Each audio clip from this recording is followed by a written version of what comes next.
if a woman goes through a ecstatic natural birth and comes out feeling on top of the world, like I can do anything and my body's amazing, and she's going to have a really different experience of herself compared to someone who said, oh look, then they said I had to do this, and then I did this, and then they gave me this, and they said I got the induced, and then that an induced birth is just like hell on earth pretty much, because it just like creates this unnatural crazy thing to happen in the body. So then women are like, I need the pain relief. And so then say if all this cascade of interventions happens and a woman ends up having a medicated birth and then her baby handed to her and she's like, fuck, what just happened? She's going to have a really different experience of her body and her sexuality, right? Because birth is the ultimate sexual experience. So the potential of birth is to take a woman much more deeply into her sexuality, or it could do the opposite. It could take her right out of it. And then to add another layer to that puzzle, we've got all the conditioning and the beliefs around motherhood and sexuality. Like we step through that gateway of birth and then have our baby in our arms, and all of a sudden, we don't even mean to, but all the subconscious messages, all the stuff we saw, growing up, the way our mum was as a mother, all that message, I'm a mother. What does that mean? So a mother, and we've got this dichotomy of the Madonna and the whore. So when you're a mother, you're suddenly the virginal Madonna. I mean, that's the opposite. Like, it's like you're the virginal Mary who needs to be all pure to devote to this baby. Yet the ridiculous thing about that is that it was sexuality that got you pregnant. So it's so confusing, right? It is so confusing. And women just, especially if they're tired, especially if they've had experiences of sex where they haven't felt fulfilled sexually, and if they have, sex has been a bit like a service to their partner, to keep their partner happy, then they're probably, you get a much deeper sensitivity when you've gone through that birth portal. And so it's like your heart cracks open, and unless someone can meet you in that place of deep connection and deep love and honouring, then for a lot of women, they're just like, no, I'm not interested in sex at all. Just don't come near me. I'm just not interested, because the actual experiences of sex have been quite limited anyway, and they're just not interested in that. And then the opposite can happen. Your heart cracks open, your body's open, your baby comes out. And this is not to say that if you had, a traumatic or medicalised birth that you cannot reclaim that sexuality, because that's another thing that I support women with. Everything's possible, but it just means that it's just, it's just an obstacle. Like there's other things to heal first. The potential of giving birth, opening up to more sexual expansiveness is immense, and that's something that I'm so passionate about, because most people don't get it. They just do not understand what can happen. I've had this experience happen. I've had both, actually, because my first partner had the baby and it was just like, oh, don't touch me. I don't want you to touch me, because we had a bit of an unhealthy relationship, dishonouring. Whereas this partner I'm with now, we had the baby and it was like so much attraction with each other, so much love. He was so supportive. I felt, we had our birth together. We free birthed out in the bush. We didn't have anyone with us. We specifically chose because we wanted to have a beautiful, connected, private, sensual experience together. And that just carried through. It didn't get broken. Like that connection just got deeper and deeper. So that sexual attraction didn't go away once the baby was born. And even, breastfeeding hormones change our sexuality. So a woman might not feel really horny, right, which is what she might be expecting, but the heart is more open. So that's like more of a gateway to deeper states of bliss which are available. So yeah, like there's so much that we can learn and expand into when we really understand what's going on. And if a woman does not feel honoured or supported, then she's sexually going to withdraw. Yeah. How can pregnancy and birth take a woman more deeply into her power? Well, this is sort of directly related to what I was just saying, because pregnancy, again, pregnancy is actually It's similar to the menstrual cycle we were talking about before, right? So pregnancy is a time when your body is preparing to be a vessel for this baby to grow and be birthed through. So whatever is in the way of that is going to come up. It's like it's an extended time, not only of growing the baby, but of also clearing anything that's in the way of whatever it is that you're needing to clear so that you can be the divine mother for this baby. So this includes emotional stuff, and women, they're perceived to be very hormonal and people dismiss it. But same like with PMT, you're very hormonal. But rather than dismissing it, well, then just if something's happening. If that woman is upset or she's irritated or she's angry, then look at that. Like, what's actually happening? And it may not be the surface issue, but if we dig a little deeper, then that woman may have a deep sadness, she may have anger, she may have fear.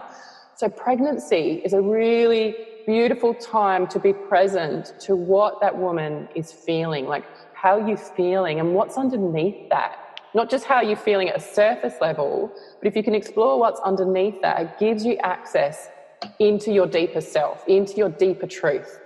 So by the time you get to birth, you are deeply in your body, you are tuned in, you're intuitive, you're speaking your truth, you're setting strong boundaries, you're speaking up for what you want, asking for what you want, nurturing yourself, right? This is the possibility, and this is what I support women with. So you get to that birth altar and you're like, yes, I know that my body is designed to birth this baby, and I just need to basically get out of my own way so it can do it. No one else outside of me can tell me whether my baby can fit through my pelvis or not. That's just all such a, the pelvis expands in birth in a way that it doesn't any other time. The ligaments and everything. So the pelvis opens and the baby's head overlaps. The skull is not hard.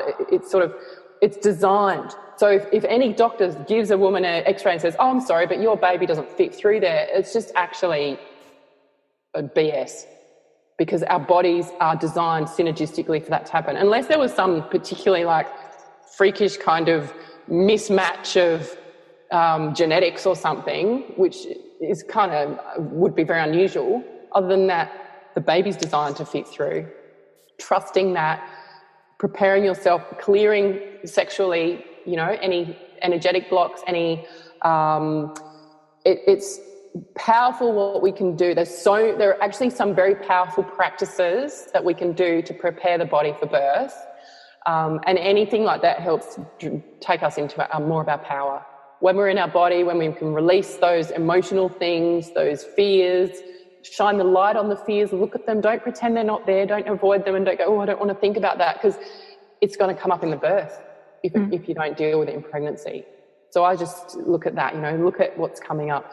And that whole journey is either it can be a deepening into yourself and your power, or what happens a lot culturally is a woman just getting more and more further away from her power. And that, even though this is a whole other topic again, but that also relates back to your menarche, your first period.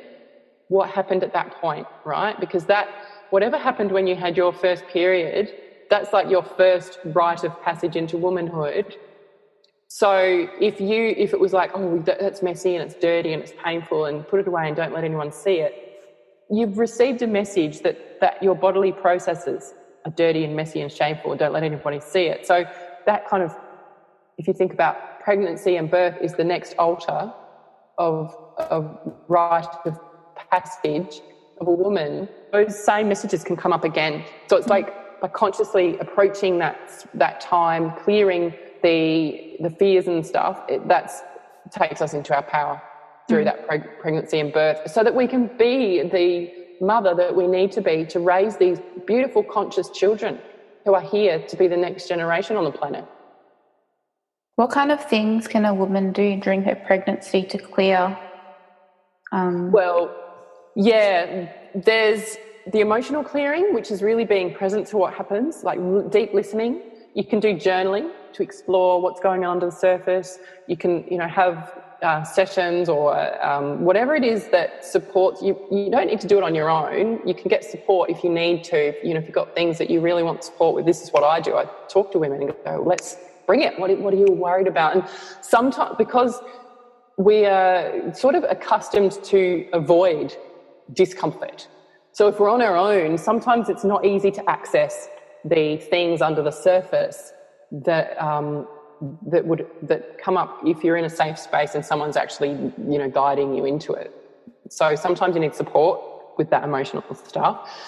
Obviously, you want to look after your body, nurture your body physically, make sure you get enough rest. But then sexually, you can also clear the sexual energy that you've been holding on to, like what we were talking about before, the sexual blockages in that area, the reproductive area. You can have, yoni massage, and like yoni is the word for the vagina, vulva area. There's gentle practices that can help to release tension from your vagina and that area of your body, which can help your body soften and open for birth.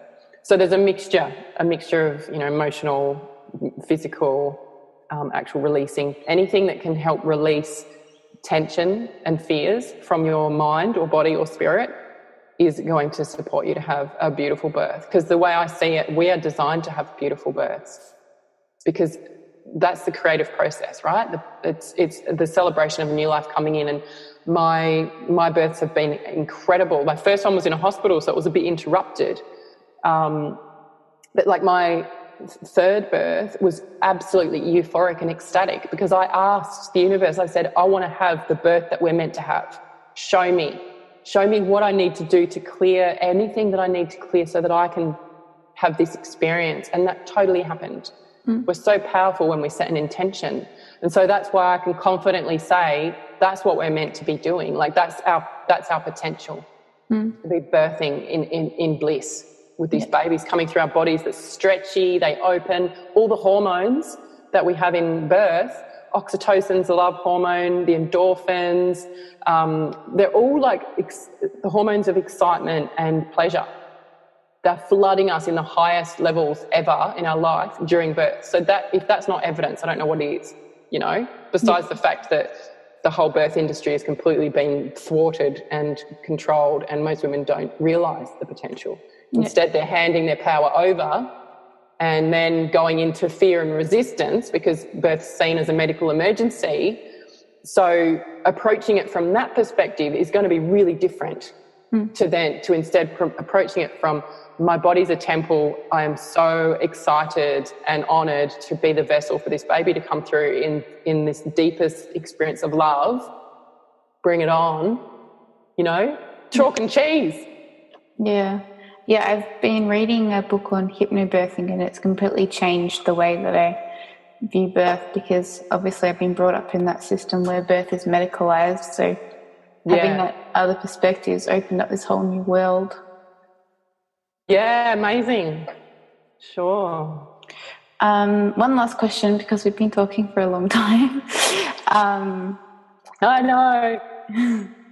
Can motherhood and sensuality coexist? In a nutshell, yes. Sensuality and motherhood can exist. Can coexist. That's my work that I do. I support women to come into their deeper connection with their body, because in truth, that's our nature. Our nature is to be in our body, to be sensual beings, to be feeling, be intuitive, be responsive.